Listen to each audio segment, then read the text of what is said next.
आज आखिरी क्वेश्चन करेंगे किसका, लाइट के चैप्टर का, ठीक है ना। अब वो आप लोगों को खुद करना है।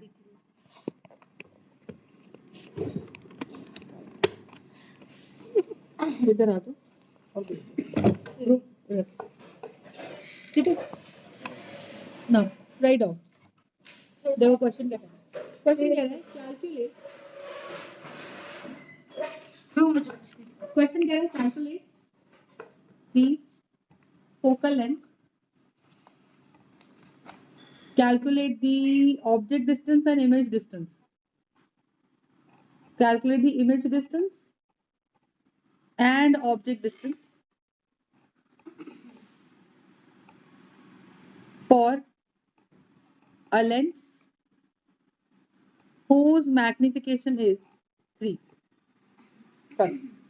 whose magnification is +3। +3 से क्या समझ आया, मैग्निफिकेशन क्या होता है, HI/HO, है जी बिल्कुल, HI/HO, तो वो 3 होता है, लेंस है, फॉर अ लेंस। तो अब तुम मुझे बताओ, तो HI भी पॉजिटिव हुआ, HO तो होता ही पॉजिटिव है, तो ये आपका रियल इमेज हुआ कि वर्चुअल इमेज हुआ, वर्चुअल, तो ये वर्चुअल इमेज हुआ। और अगर ये वर्चुअल इमेज हुआ तो लेंस हुआ बेटा कन्वेक्स लेंस,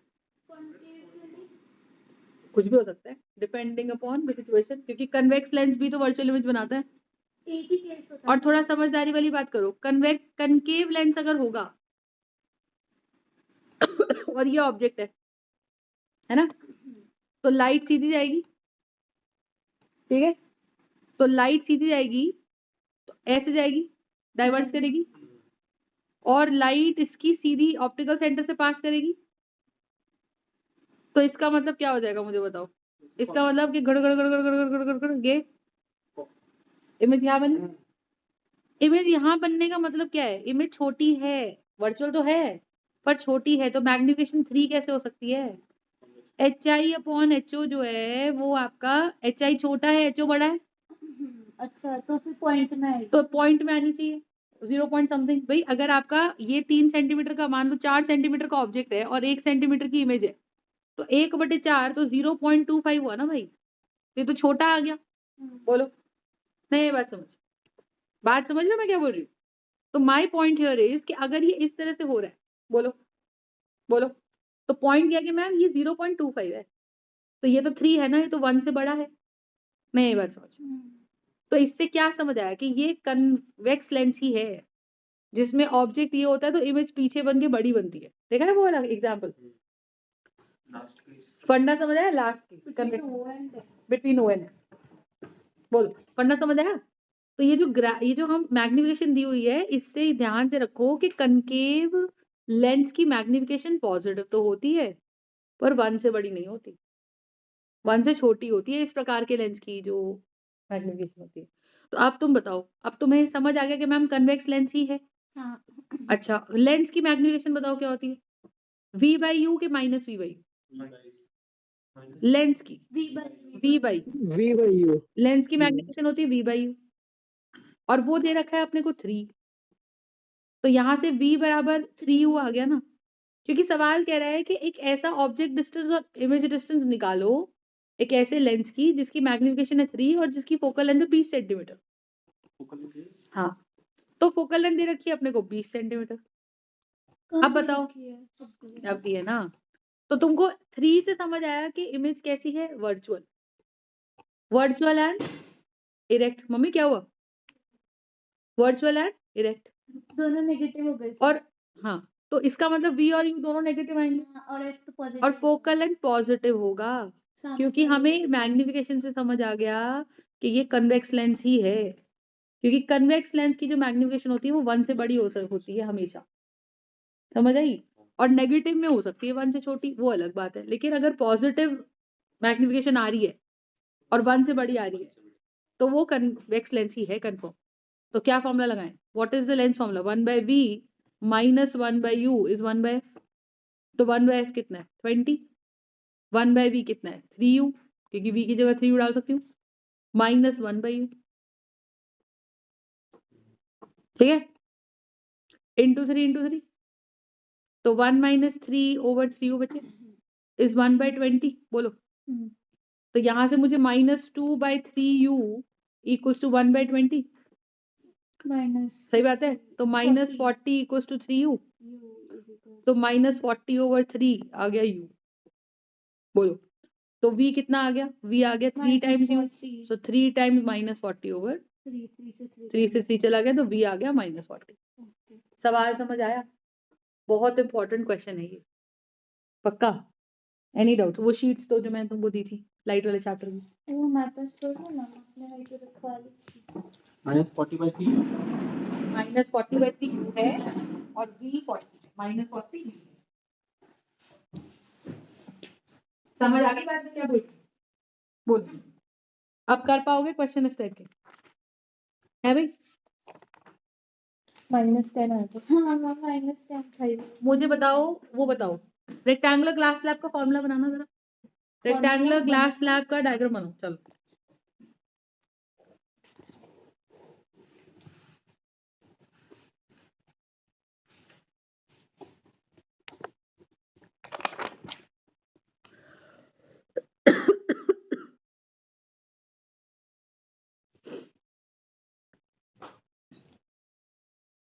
परपेंडिकुलर ही बनने वाला है। ये सिखाया मैंने तुम लोगों को, है नलायको? हाँ ऐसे बन गया। रेक्टेंगुलर ग्लास स्लैब बनाओ पहले, ये रेक्टेंगुलर ग्लास स्लैब बनाओ। हाँ ऐसे, फिर लाइट रे को भेजो सीधा, ऐसे लाइट रे आएगी, ओब्लिक लाइट आएगी तो ऐसे आई, ए पॉइंट पे गिरी आकर। अब इस पॉइंट पे नॉर्मल खींचो तो ये आ गया नॉर्मल, ये आ गया नॉर्मल। तो अब इस एंगल का नामकरण कर दो, this is angle I, this is angle I, ठीक है। और ये क्या हो गए? ये हो गया रिफ्लेक्टेड रे, रिफ्रैक्टेड रे, सॉरी। एरो बनाना ना भूलें कृपया। और फिर इस पे फिर से नॉर्मल बना दो एक और, तो नॉर्मल बनाओगे ये नॉर्मल आ गया। तो लाइट रे को जाना चाहिए किस रास्ते पे? लाइट रे को जाना चाहिए इस रास्ते पे, सही है। और इसको अगर एक्सटेंड करोगे आगे की तरफ, नीली पीली लाइन को, तो ये ऐसे ऐसे ऐसे ऐसे ऐसे ऐसे ऐसे आएगी आगे। तो ये मार्क करो कि भाई ये लेटरल डिस्प्लेसमेंट है। बताओ ये एंगल क्या है? आर। आर। और ये एंगल क्या है? आर। आर। ये क्या है? ई। मेरा सवाल तुमसे ये है, प्रूव दैट, करो, prove that angle I is equal to angle E. ये प्रूव करना है। Hello, alternate exterior angles।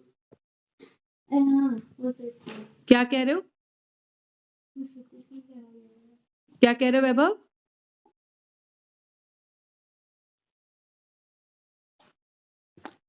तो मेरा सवाल आपसे ये आ रहा है कि प्रूव करो angle I equals to angle E है। कैसे प्रूव करोगे? ये क्वेश्चन है, बताओ। क्या मैं इस ग्लास स्लैब का नामकरण कर लूं ए बी सी डी? बोलो। तो अगर इस ग्लास स्लैब का नाम है ए बी सी डी, क्या समझ आया मुझे? बोलो। अगर इस ग्लास स्लैब का नाम है ए बी सी डी, तो मैं क्या बोलूं? At surface A B, at surface A B, I ये है, आर ये है, और लाइट कहाँ से चली? ग्लास से चल के, ग्लास एयर से चल के ग्लास में गई, तो ग्लास का रिफ्रैक्टिव इंडेक्स म्यू जी है, एयर का रिफ्रैक्टिव इंडेक्स म्यू एयर 1 है। तो क्या लिखे? स्नेल्स लॉ से लिखे sine I upon sine R is light is moving from air to glass. तो क्या ये mu G by mu air हो जाएगा? ये आ गई मेरी कंडीशन नंबर 1। बोलो आया ना? प्रूफ क्या करना है इसमें? आई और ई बराबर है। हाँ समझे। अब सरफेस ए सी डी पे लिखो, एट सी डी क्या हो रहा है? बोलो। अब सरफेस में लाइट ग्लास से निकल के एयर में जाना चाहती है कि नहीं? तो इस सरफेस पे एंगल ऑफ इंसिडेंस क्या बना? आर। आर। और एंगल ऑफ रिफ्रैक्शन क्या बना? ई। तो क्या लिखें? साइन आर ओवर साइन ई। तो लाइट कहाँ से कहाँ जा रही है? ग्लास से एयर। Mu A. तो क्या ये म्यू ए बाय म्यू जी हुआ? होगा। अब कंडीशन 2 आ गई, इनको उठा के मल्टीप्लाई करो, तो मल्टीप्लाइंग कंडीशन 1 विद कंडीशन 2 क्या बना? Sine I by sine R. नहीं बताती हूँ, लेफ्ट साइड को लेफ्ट साइड से मल्टीप्लाई कर दो, तो ये वाली साइड क्या है? Into sine R by sine E, सही है। इक्वल्स टू इधर क्या बनेगा? Mu G by mu air into mu air by mu G. तो म्यू जी से म्यू जी, म्यू ईयर से म्यू ईयर चला गया, साइन आर से साइन आर चला गया, तो क्या आया sine I upon sine E equals to 1, तो ये इधर चला जाएगा, तो sine I equals to sine E, बोलो आया ना। और तुमने ट्रिग्नोमेट्री में पता है अगर साइन थीटा इक्वल्स साइन 60 तो थीटा बराबर 60, तो हेंस आई बराबर ई। नहीं आई बात समझ, आई बात समझ, इस तरह से क्वेश्चन होगा। तो आपको ये ध्यान रखना है कि रेक्टेंगुलर क्लास लैब में अगर ये एंगल 60 डिग्री है और कोई एमसीक्यू में क्वेश्चन आ जाए तो बताओ ये कितना है, तो ये भी 60 डिग्री है। नहीं आई बात समझ, मेथड समझ आ गया, ये तुमको याद रखना है, करेक्ट है। मैम इसमें इमर्जेंट रे कौन सी होगी? ब्लू वाली, ओके मैम। ब्लू वाली बच्चे इमर्जेंट रे, आ गई बात समझ। और ये येलो वाली आपकी इंसिडेंट रे, ठीक है, और ये रेड वाली आपकी रिफ्रैक्टेड रे, और ये दूरी x जो है ये लेटरल डिस्प्लेसमेंट है। और लेटरल डिस्प्लेसमेंट किन किन फैक्टर्स पे डिपेंड करती है बोलो जरा। Angle of incidence. कितना रिफ्रैक्टिव इंडेक्स है उसका। करेक्ट है। अब सुनो एक क्वेश्चन और देखो, कह रहा है जी एक ऑब्जेक्ट है ना, एक ऑब्जेक्ट है और दो लेंसेज रख दिया अब उसके सामने, और यहां से हम उसको देख रहे हैं, यहां ऑब्जेक्ट है, ये लाल रंग का ऑब्जेक्ट है, समझ आई बात। तो कह रहा है जी इसकी पावर है लेंस की 2 डायोप्टर, दूसरे वाले लेंस की पावर है 3 डायोप्टर। तो आपसे बोल रहा है what is the net power of the combination, what is the net power of the combination, what is the net power of the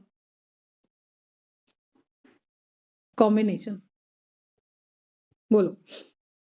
तो यहां से P नेट क्या रखें, फॉर्मूला लिखो P1 plus P2 plus P3 and so on, ऐसे चलता जाएगा।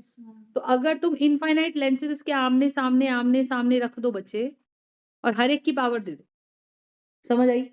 तो आप ये चीज समझो कि आपको एक तो डायग्राम बनाना आना चाहिए, है ना। दूसरी बात आपको ये चीज समझ आनी चाहिए कि नेट पावर कितनी बनी, नेट पावर बनी 5 डायोप्टर, सिंपल जोड़ दो, ये प्लस का 2 डायोप्टर, ये प्लस का 3 डायोप्टर, P नेट बन गया बच्चे 5 डायोप्टर। और अगर मैं आपसे पूछूं कि भाई पावर नेट मिल गई मेरे को, तो क्या power net is equal to 1 upon focal length net, तो नेट पावर है 5। तो इसका मतलब ये हुआ कि मैम आपने जो ये दो लेंसेज रख दिए ना, है ना, ये जो आपने दो लेंसेज रख दिए, ये दोनों लेंसेज की जगह मैं अगर एक लेंस रख दूं तो वो एक लौता लेंस क्या होगा, उसकी पावर नेट 5 डायोप्टर होगी और उसकी net ma'am 0.2 metre, exactly 0.2 metre हुई, यानी कि 20 सेंटीमीटर उसकी नेट फोकल लेंथ है। क्या मेरी बात समझ आ गई, कोई दिक्कत है इसके अंदर, समझ आ गया राइट। अब एक क्वेश्चन लिखो जरा, क्वेश्चन लिखो, क्वेश्चन क्या कहता है मुझे क्या बताओ, क्या हम लिखते हैं power net is equal to power 1 plus power 2, दो लेंसेज की बात करें तो ये लिखते हैं, बोलो। तो पावर नेट क्या हुआ कि भाई मैम कोई भी दो लेंसेज हो सकते हैं ना, it could be a combination of two, one convex one concave, तो फिर तो it could be a combination of two convex, it could be a combination of two concave, yes or no. तो दोनों की फोकल लेंथ अलग अलग है, F1 F2, दोनों की पावर अलग अलग है, पावर 1 पावर 2।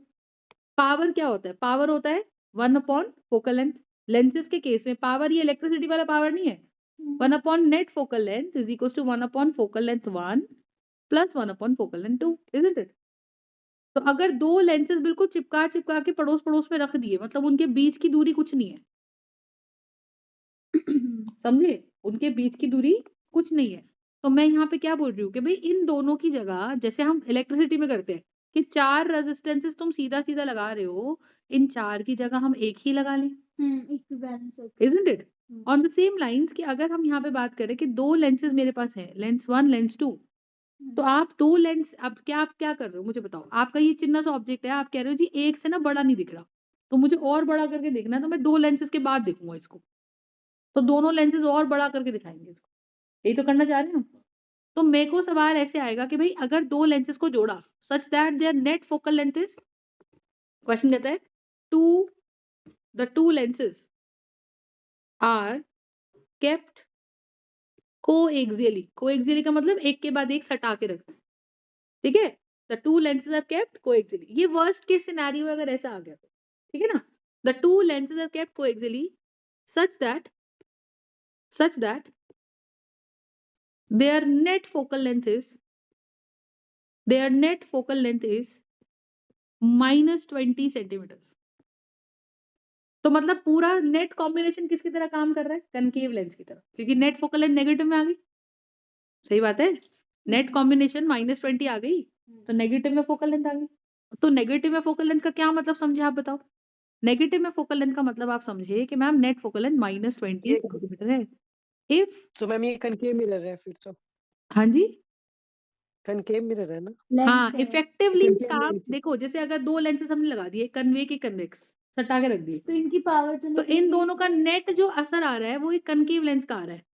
इसका मतलब क्या है कि इसकी कनकेव की फोकल लेंथ कैसी रही होगी, बड़ी -80, और इसकी कम रही होगी, तभी तो असर कनकेव का ज्यादा आ रहा है। और अगर इसी जोड़ी में कन्वेक्स की फोकल लेंथ ज्यादा रही, कनकेव की कम रही, तो कन्वेक्स का तो ये रहेगा तो एक कन्वेक्स एक कनकेव, लेकिन मिलजुल के असर देगा किसका, कन्वेक्स का। और कन्वेक्स की फोकल लेंथ हम आगे वाली यूज करते हैं, तो कन्वेक्स की फोकल लेंथ कैसी यूज करी जाएगी, पॉजिटिव। आई बात समझ। अब बताओ जरा, तो यहाँ पे होगा क्या, जस्ट टेल मी। तो मैं आपको एक सिंपल सी बात बताना चाह रही हूँ, पूछना चाह रही हूँ कि भाई क्वेश्चन है, if the focal length of one of the lenses is 15 centimeters, find the focal length of the other lens, find the focal length of the other lens in combination, तो दो लेंसेज हैं, आसपास रखे हुए हैं, आसपास रखे होने के कारण क्या हो रहा है, उनकी नेट कॉम्बिनेशन बन रही है -20 सेंटीमीटर, हाँ या ना। कॉम्बिनेशन है ये, हाँ, -20 दे रखा है। आपसे पूछा जा रहा है कि एक तो लेंस की फोकल लेंथ 15 है, +15 से क्या समझे कि मैम एक तो कन्वेक्स बता दिया आपने, दूसरे का नेचर भी बताओ और दूसरे की फोकल लेंथ भी बताओ। तो आप लिखोगे 1/f net equals to 1/f1 plus 1/f2, है ना। 1/f नेट तो दे रखा है -20, 1 फोकल लेंथ 1 क्या है, 1/15 प्लस 1/f2 अपने को पता नहीं, सही है बात। तो 1/f2 को यहीं रख दे तो ये बनेगा -1/20 -1/15, तो एलसीएम हमारा 60, तो इंटू 3 कर दूं तो -3, और इधर इंटू 4 आएगा, -4 आएगा 1/f2, तो फोकल लेंथ कितनी आएगी, तो -60/7 फोकल लेंथ आएगी हमारी किसकी। इसको आप एलसीएम में ले, उसको फ्रैक्शन में डेसिमल में लाओ, तो मैम तो f2 कितना आएगा, उसकी कॉनकेव लेंस की हाँ तो 7 8 56, 7 8 56, 7.5, हाँ तो माइनस में आएगा 756 40, 7 5 8.5, इतनी फोकल लेंथ आ गई हमारे सेकंड लेंस की। तो सेकंड लेंस का नेचर कैसा हुआ, कॉनकेव। नहीं आई बात समझ, सवाल क्लियर हो गया। Very very important question. एक मिरर और एक लेंस जुड़ा है, हाँ हो जो सकता है। बिल्कुल हो सकता है, अभी किसका बताती असर हूँ आएगा? बताती हूँ। इतना समझ आ गया, कोई दिक्कत नहीं, बोलो। असर लेंस का ही आएगा, असर लेंस का ही आएगा, क्योंकि लेंस हमेशा मिरर के पीछे रखा होगा और मिरर हमेशा लेंस के पीछे रखा होगा। बताती हूँ, इतना समझ आ गया कि नहीं आ गया, बोलो।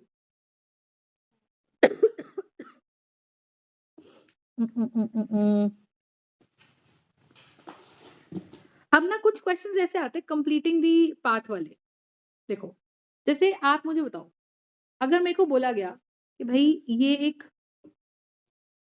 मिरर है, एक प्रिज्म है, ए बी प्रिज्म है। अब इसमें मैंने बोला कि भाई नॉर्मल एक लाइट ऐसे है, पहला बिल्कुल बेसिक सवाल, एक रेड पाथ पे लाइट आ रही है ओपी, ठीक है। आपको बोल रहा है sketch the path of the light, पहला बिल्कुल बेसिक सवाल, sketch the path of light. और आपको बोला जा रहा है कि जब एबीसी प्रिज्म है तो आप समझ जाओगे कि अंदर ग्लास ही है और बाहर कुछ नहीं दे रखा, तो बाहर क्या है, एयर है ना भाई। सोलो बोलो, सही बात है, समझ आ गई। तो आप कैसे स्केच करोगे, तो पहले आप नॉर्मल बनाना, ग्रीन कलर का ये नॉर्मल बना रहे, परपेंडिकुलर बना दिया ये, तो रेड लाइट का एंगल जो ये बना, क्या आपने को समझ आता है कि ये एंगल ऑफ इंसिडेंस बना, बोलो। अब लाइट कहाँ जाएगी, टुवर्ड्स द नॉर्मल, तो लाइट को जाना चाहिए था ये नीले रास्ते पे, सही बात है, लाइट को जाना चाहिए था ये लाल रास्ते पे ऐसे, नहीं ये बात समझ, लेकिन लाइट कहाँ मुड़ेगी, टुवर्ड्स दी, ये रहा नॉर्मल आगे की तरफ, है कि नहीं, तो लाइट मुड़ेगी टुवर्ड्स द नॉर्मल, तो लाइट मुड़ेगी टुवर्ड्स द नॉर्मल ऐसे अंदर। अरे मुड़ गई कि नहीं मुड़ गई, ये लाइट नॉर्मल की तरफ मुड़ गई कि नहीं मुड़ गई, समझ आ रही है बात सबको, ऑनलाइन वालों को बोलो। Yes, ma'am. Yes, ma'am. अब इस पॉइंट पे फिर से नॉर्मल बनाओ, क्यू पॉइंट पे, तो ये ना नॉर्मल अपना हरे रंग का।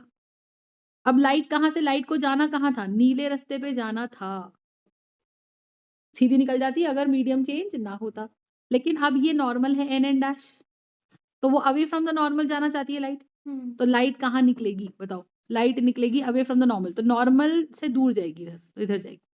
तो ये पहला स्केचिंग वाले क्वेश्चन आ, समझ आई, ये यहाँ से ऐसे जाएगी। हाँ। तो फिर ये हुआ एंगल R1 पहले सरफेस का, ये हुआ R2, और ये नॉर्मल के साथ हुआ एंगल ऑफ इमर्जेंस, पूरा हो गई। बिल्कुल होगा, नॉर्मल के साथ ही होता है ना एंगल, नॉर्मल के साथ ही होता है ना एंगल। ये क्या है, ये तो एक्सपेक्टेड पाथ है लाइट का, कि लाइट यहाँ जाती, नहीं ये बात समझ, ये तो लाइट का एक्सपेक्टेड पाथ है, नहीं ये बात समझ, बोलो पढ़ना समझ आ रहा है कि नहीं आ रहा, बहुत ही बेसिक चीज है।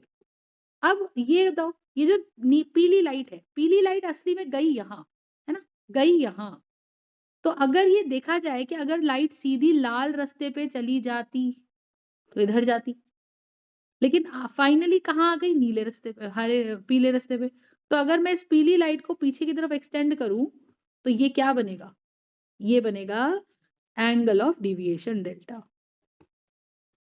क्या बनेगा, एंगल ऑफ डिविएशन, समझ आई, एस लिखो और उसकी टांग मोड़ दो ऐसे। अच्छा, समझ आई, बोलो। तो ये हुआ एंगल ऑफ डिविएशन, के लाइट को जाना था पीले रास्ते पे, और भाई कल से मैग्नेटिज्म का रिवीजन चलेगा 4 दिन, मैं किसी को भी ऑनलाइन अलाउ नहीं करने वाली, तुमको मिस करनी है तुम मिस कर दो class, that is for sure, तबियत खराब है, सब है, सारे कारण है, लेकिन मैग्नेटिज्म मैं नहीं कराऊंगी ऑनलाइन मोड पे, क्या समझ आएगा तुमको भगवान जाने। इसमें यहाँ बनेगी, हाँ यहाँ लाइट को जाना था किधर, इधर पहुंच गई लाइट इधर, एरो तो तेरा पहुंच बना रहा, तो ये डेल्टा बना ना, समझ आ गई बात में क्या बोल रही हूँ, बोलो, इज दिस क्लियर, ठीक है, बात समझ आई कि नहीं आई।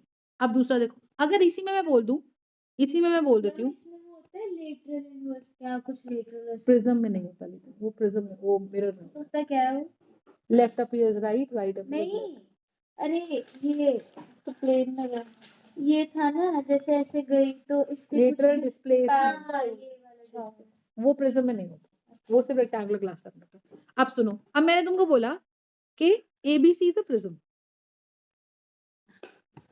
ठीक है, ABC is a prism.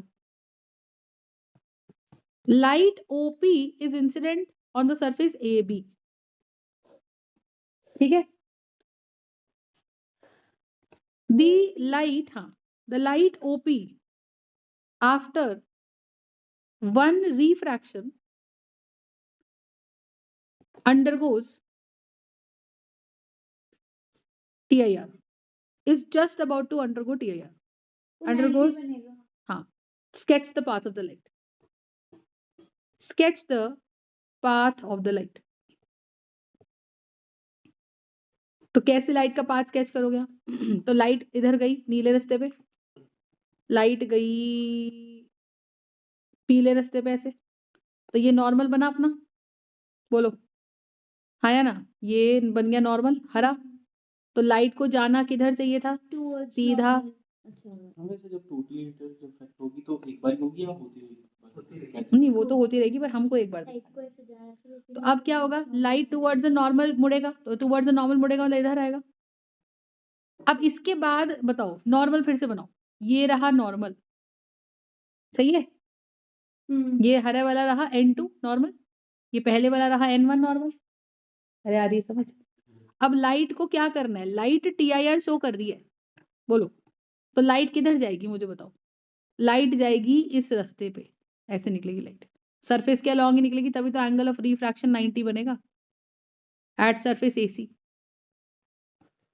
अरे आई बात समझ, तो लाइट को ऐसे निकलना चाहिए ना इस रास्ते के अलॉन्ग, हाँ, ऐसे क्यों निकलेगा, तो फिर तेरा नॉर्मल के साथ ये एंगल 90 बन गया, मैम कैसे होता है बता TIR? तो ऐसे ही। अच्छा TIR बनाना है क्या? TIR करना है ना, तो TIR मतलब कि इस कंडीशन के बाद वो TIR शो कर देगी, तो लाइट ऐसे निकलेगी ना अलोंग द सरफेस। बोलो हाँ या ना? लाइट कैसे निकलेगी? अलोंग द सरफेस निकलेगी। नहीं यही बात समझ, आ गई बात समझ? कहीं कोई दिक्कत? पक्का? अब बताओ जरा, एक और करो क्वेश्चन, करो। अब मैंने तुमको बोला there is a right angled prism, right angle prism, तो right angle prism at B, तो राइट एंगल प्रिज्म कैसे बनाया? ये और ये इस प्रकार का प्रिज्म है। सवाल कहता है light OP is incident, light OP is incident on the surface AB of the right angle prism. Sketch the path of the light such that the light undergoes TIR at AC. Sketch the path of the light, कर भाई। Sketch the path of the light ma'am ये perpendicular जाएगी ना refract होके, अगर line सीधी बनाएंगे such that the, हाँ सही बनाइए, such that the light undergoes TIR ma'am चली गई TIR। at AC. अब कैसे बनाओगे? इससे डिपेंड करता है नॉर्मल किस साइड से इस साइड से। मैम ये देखो ये उल्टी, मैंने कैसे बनाई, मैंने रे कैसे बनाई और तुमने कैसे बनाई? मैंने सीधी फेंकी लाइट। सीधी फेंकने का मतलब क्या हुआ? ये लाइट सीधी ही निकल जाएगी, मैम पर उसमें बोलेंगे नहीं ऐसे। सीधी निकलेगी क्योंकि 90 पे गिर रही है ना भाई, इस सरफेस पे AB पे तो सीधा लाइट नॉर्मल के अलॉन्ग ही गिर गई भाई, तो लाइट सीधी निकलेगी कि कहाँ मोड़ दोगे? नॉर्मल के अलॉन्ग आ रहा है, एंगल ऑफ इंसिडेंस 0 आ रहा है भाई, हाँ तो एंगल ऑफ रिफ्रैक्शन भी 0 होना ही पड़ेगा इसमें। लेकिन दिक्कत कहाँ आएगी? AC पे नॉर्मल है, ऐसा नॉर्मल क्या होता है 90 डिग्री का एंगल, तो सरफेस के साथ जो नॉर्मल है वो ऐसा 90 डिग्री बना रहा है, तो ये नॉर्मल हाइपोटेनस पे ऐसा बनेगा। ये समझ आ रही है बात? अब लाइट को निकलना कैसे है? लाइट चाहती तो सीधी निकल जाती, लेकिन वो टुवर्ड्स नॉर्मल, लेकिन अब वो अवे फ्रॉम द नॉर्मल जा रही, तो अवे ये नॉर्मल है, ये रहा नॉर्मल, तो नॉर्मल से दूर इधर जाएगी कहीं। अब लेकिन TIR भी करना है, तो TIR करेगी तो अलोंग द सरफेस जाएगी ना, तभी तो एंगल ऑफ इंसिडेंस 90 बनेगा। बोलो तो लाइट किधर निकलेगी? लाइट निकलेगी अलोंग, क्वेश्चन आ गया तो बिना किसी कलरफुल पेन इस कंडीशन के बाद TIR होगा ना। नहीं बात समझ, तो हमें बनाना है just on the verge of TIR के, इसके बाद TIR हो जाएगा। तो ये कंडीशन हो गई कि भाई हमने, इसका मतलब क्या हुआ कि ये वाला जो एंगल हमने फेंका, ये IC हो गया इफेक्टिवली। बोलो IC मतलब क्रिटिकल एंगल हो गया, सही बात है? क्रिटिकल स्केचिंग समझ आ रही है? और अगर मैं बोलूं कि इसी सवाल में, ये सवाल क्लियर हो गया सबको? पक्का? सोच लो बेटा। तो ये प्रिज्म था, लाइट ऐसे गिराई, लाइट सीधी जाएगी तो सीधी निकल जाएगी बच्चे, लेकिन AC भी है सामने, तो उसका नॉर्मल हुआ N2, ये वाला। बोलो उसका नॉर्मल हुआ N2, तो N2 जब हुआ तो लाइट इस पे ऐसे गिरी, नहीं बस, और जब N2 हुआ लाइट इस पे ऐसे गिरी, तो ये क्या हुआ बच्चे? ये नॉर्मल हुआ। अब लाइट को जाना चाहिए था सीधा, अगर लाइट को जाना चाहिए था सीधा तो क्या समझ आया कि light has to either move straight or move away from the normal, लेकिन अभी जाते जाते जाते जाते उसको TIR दिखाना है अपने को, TIR टोटल इंटरनल रिफ्लेक्शन, तो ये क्रिटिकल एंगल पे गिराओगे तभी तो TIR के अबाउट पहुंचेगी, तो सरफेस के पैरेलल जाती है। तो क्या होता है बच्चे, एंगल ऑफ इंसिडेंस पे क्या होता है कि अगर एंगल ऑफ इंसिडेंस आपका क्रिटिकल एंगल हो जाता है, बोलो तो क्या एंगल ऑफ रिफ्रैक्शन 90 डिग्री हो जाता है इन द रेयरर मीडियम? पढ़ा है? नहीं पढ़ा है? तो क्या हमने ये लाइट सही बनाई, तो एंगल ऑफ रिफ्रैक्शन हुआ 90। नहीं ये बात समझ? पक्का? सोच लो, एनी डाउट्स? ठीक है। अब मैं तुमको बोलूं कि बच्चे इसके बाद TIR करा दो, TIR कैसे कराओगे? फिर से बनाओ भाई। तो ये रहा हमारे पास एक राइट एंगल प्रिज्म, मैम ये रहा राइट एंगल प्रिज्म, उसने OP स्ट्रेट में डाल के टेढ़ी डाली हो तो ऐसे। हाँ फिर तो अभी दोनों बनाती हूँ, समझ आई? अब ये ABC है मेरे पास, it is again a right angle prism at B, और अब की बार फिर से रेडिएशन मुझे कैसी दे दी गई? मुझे रेडिएशन दे दी गई सीधी, कि रेडिएशन आ रही है OP, ओपी कैसे आ रही है?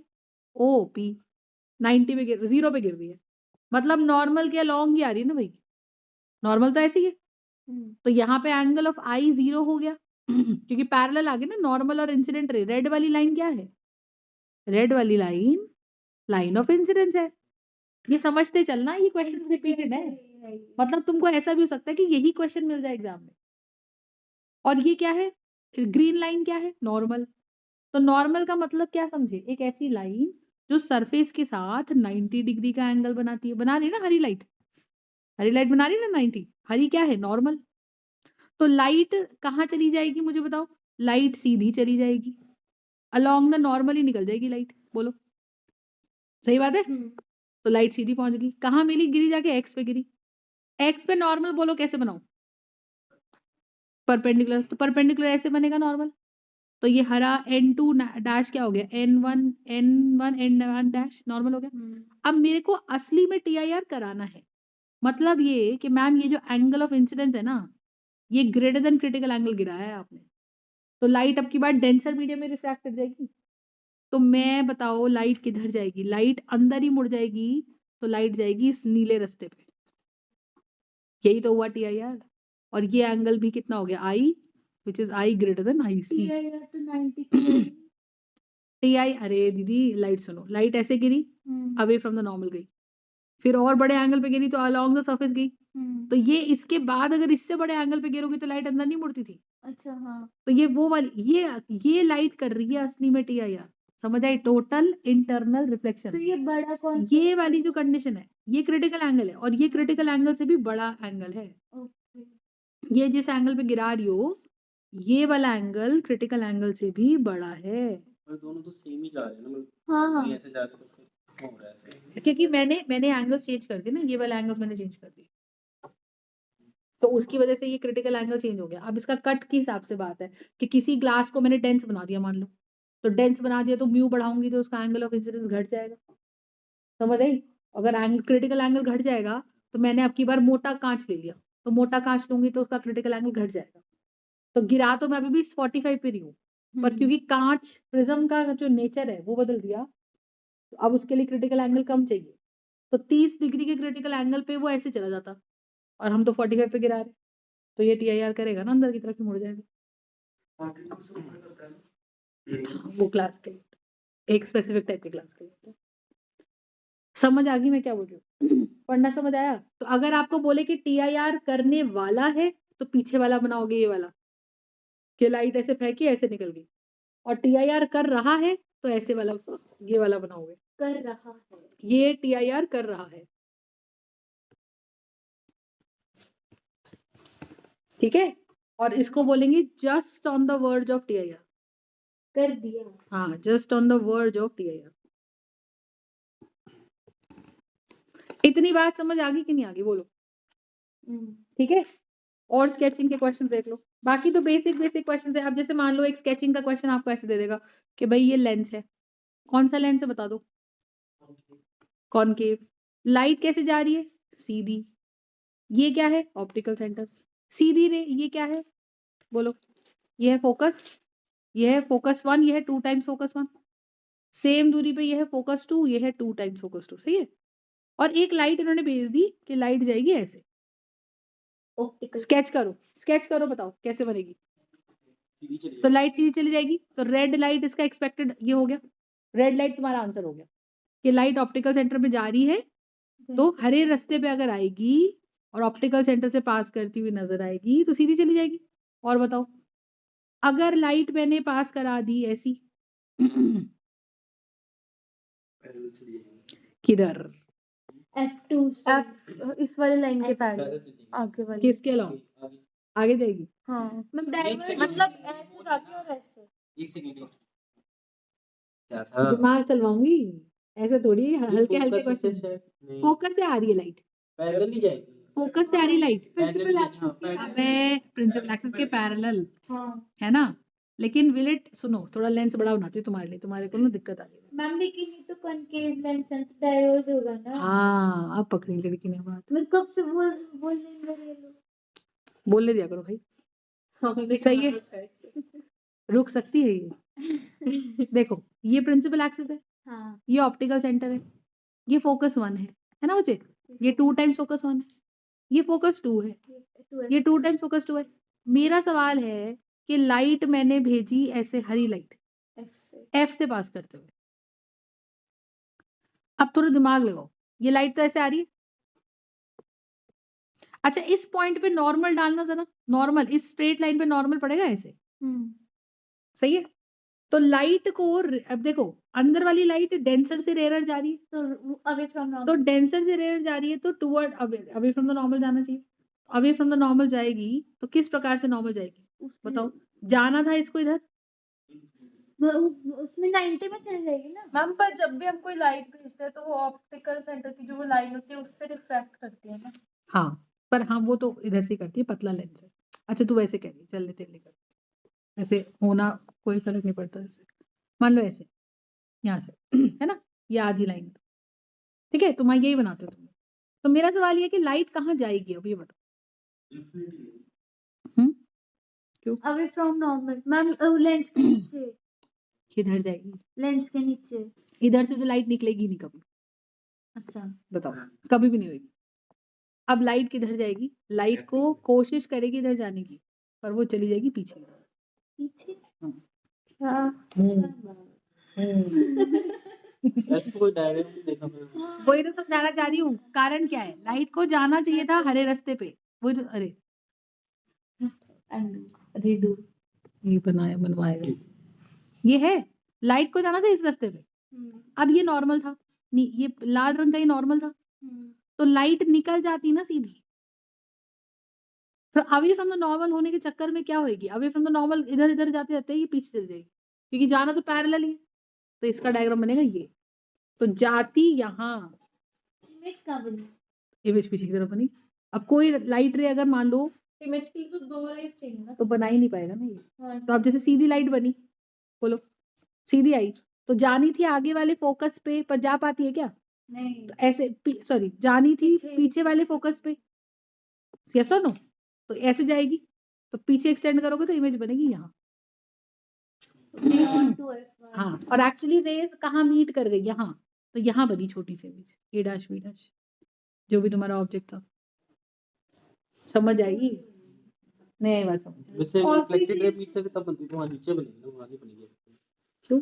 रिफ्लेक्टेड रे जब मीट करके तब हाँ तो यहाँ बनेगी, यहाँ बनेगी। इसका मतलब क्या हुआ कि जरूरी नहीं कि कनकेव लेंस हमेशा छोटी इमेज ही बनाए, कनकेव लेंस बड़ी इमेज भी बना सकता है। तो इसके अंदर तो सब फिर नेगेटिव ही होगा ना। है तो वही का, पढ़ना तो वही है। बात समझ आ रही है? अच्छा बताओ, स्केच करो। मैम रे डायग्राम बनवा लो एक बार। वही कर रही हूँ, बताओ एक क्या कैसा लेंस दे दिया? कॉन्वेक्स, कॉन्वेक्स, ये क्या दे दिया? ऑप्टिकल सेंटर, ये क्या दे दिया? Principal axis. अच्छा ये क्या दे दिया? ये क्या दे दिया? अब की बार लाइट ऑब्जेक्ट रख दिया मैंने यहाँ, कहाँ रखा है? और लाइट भेज दी ऐसे।